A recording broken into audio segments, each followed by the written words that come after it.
Second number question है हमारा, दी हुई एपी के प्रथम 4 पद लिखिए जबकि प्रथम पद ए और सार्व अंतर डी निम्नलिखित है। यानी कि फर्स्ट टर्म यानी कि प्रथम पद और सार्व अंतर यानी कि कॉमन डिफरेंस गिवन है और इसका हमें एपी का 4 पद लिखना है।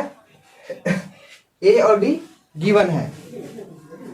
तो हमने इंट्रोडक्शन में बताया था, इंट्रोडक्शन वाली क्लास में, कि अगर ए और डी गिवन हो तो क्या करेंगे, अगर हमें एपी लिखना हो फर्स्ट टर्म और कॉमन डिफरेंस गिवन हो तो क्या करेंगे। जैसे हमारा ए जो है ये हमारा फर्स्ट टर्म हो गया, फर्स्ट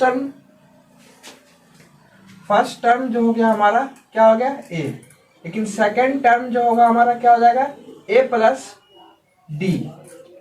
डी हमारा सेकंड टर्म। थर्ड टर्म क्या हो जाएगा ए प्लस 2d। फोर्थ टर्म क्या हो जाएगा ए प्लस 3d। फिफ्थ टर्म क्या हो जाएगा हमारा ए प्लस 4d। ये चीजें हमने इंट्रोडक्शन क्लास में बताया था, जिसने नहीं देखा है वो प्लेलिस्ट में जाके इंट्रोडक्शन क्लास जरूर देख लेंगे।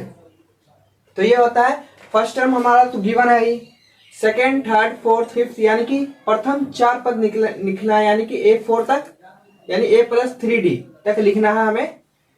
सारे क्वेश्चन में 5 क्वेश्चन है। तो ए क्या हमारा, ए हमारा 10 है।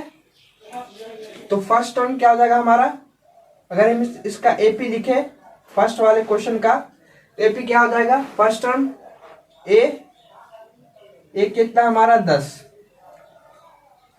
और सेकेंड टर्म क्या लिखेंगे ए प्लस डी। ए कितना है 10 और डी का वैल्यू 10, तो सेकेंड टर्म कितना आ गया 20, सेकेंड टर्म 20। फिर थर्ड टर्म लिखेंगे, थर्ड टर्म में क्या करेंगे ए प्लस 2d। ए कितना है 10, 2d कितना है 10, तो 10 प्लस 10 दूना 20 बराबर 30। तो A3 कितना आ गया 30। फिर इसी तरह A4 यानी कि A प्लस 3d। ए कितना है 10 प्लस 3 इंटू डी का वैल्यू 10, तो 10 क्या 30, 10 और प्लस 30 बराबर 40। तो फोर्थ टर्म क्या आ गया 40। फोर्थ टर्म क्या आ गया 40 आ गया। इस क्वेश्चन में हमें यही बताना था कि प्रथम 4 पद लिखना है, और 4 पद लिखने के लिए क्या, फर्स्ट टर्म तो हमारा ए हो गया, second term a plus D, third term a plus 2d, fourth term a plus 3d। 4 he term लिखना है। तो ये फॉर्मूले से हम ये सारा लिखेंगे। सेकंड नंबर क्वेश्चन क्या है, ए बराबर -2 डी बराबर 0। तो इसका जो एपी हो जाएगा कितना हो जाएगा, एपी -2 प्लस 0, तो -2, फिर -2 प्लस 2 इंटू 0। तो ये तो 0 हो गया, किसी भी संख्या को 0 से मल्टीप्लाई करिए डिवाइड करिए उसका आंसर हमेशा 0 आता है। तो बच्चा कितना -2, तो -2। इसका फोर्थ टर्म क्या होगा -2 और -2। फिर थर्ड क्वेश्चन है हमारा, थर्ड क्वेश्चन में एपी लिखेंगे, ए क्या हमारा 4, डी है -3। फर्स्ट टर्म लिखेंगे हम, तो ए कितना हमारा 4, सेकेंड टर्म तो ए प्लस डी यानी कि 4 प्लस डी के वैल्यू -3 प्लस माइनस माइनस यानी 4 - 3 बराबर 1, यानी कि first term 4, second term 1। Third term लिखेंगे तो third term a plus 2d, A4 plus 2d का वैल्यू -3, प्लस का 2 और माइनस का 3 मल्टीप्लाई करेंगे तो प्लस माइनस माइनस, और 2 को 3 से मल्टीप्लाई करेंगे तो 6, तो 4 - 6, 4 - 6 बराबर -2, यानी थर्ड टर्म ये आ गया। फोर्थ टर्म क्या है ए प्लस 3d, तो ए कितना 4, 3 इंटू डी का वैल्यू -3, तो 4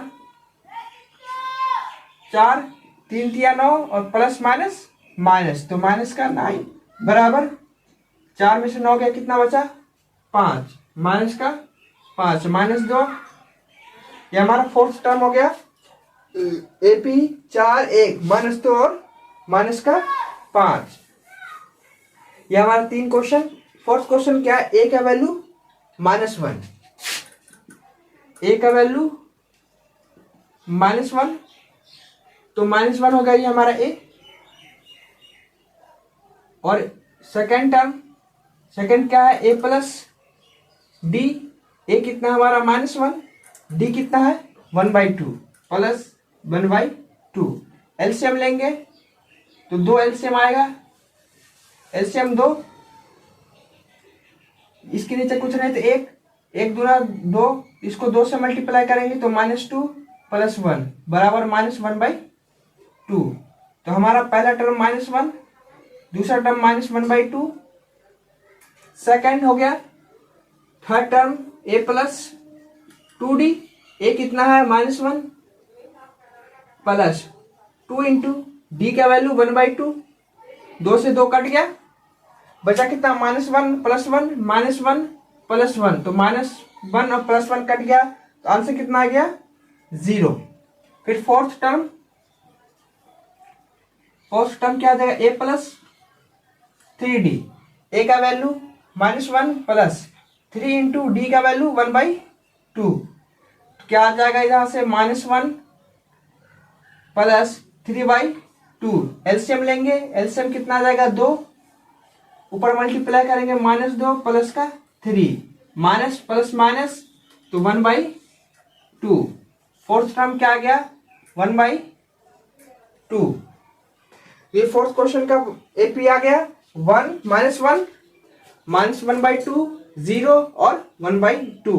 इसी तरह देखेंगे फिफ्थ क्वेश्चन का भी इसी तरह सेम पैटर्न लगाएंगे।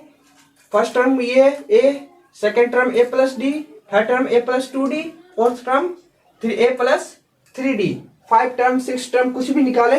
अगर बोल दे आपको AP में दिया हुआ है A और D दिया हुआ है, आपको बोल दे 16th टर्म निकालिए, 60वां पद निकालिए, तो कुछ नहीं कर, इसमें से एक माइनस करके A प्लस D में मल्टीप्लाई कर दीजिएगा, मल्टीप्लाई D, एक माइनस करके उसको D के साथ मल्टीप्लाई कर देंगे, प्लस में फर्स्ट टर्म ऐड कर देंगे तो उसका वैल्यू आ जाएगा।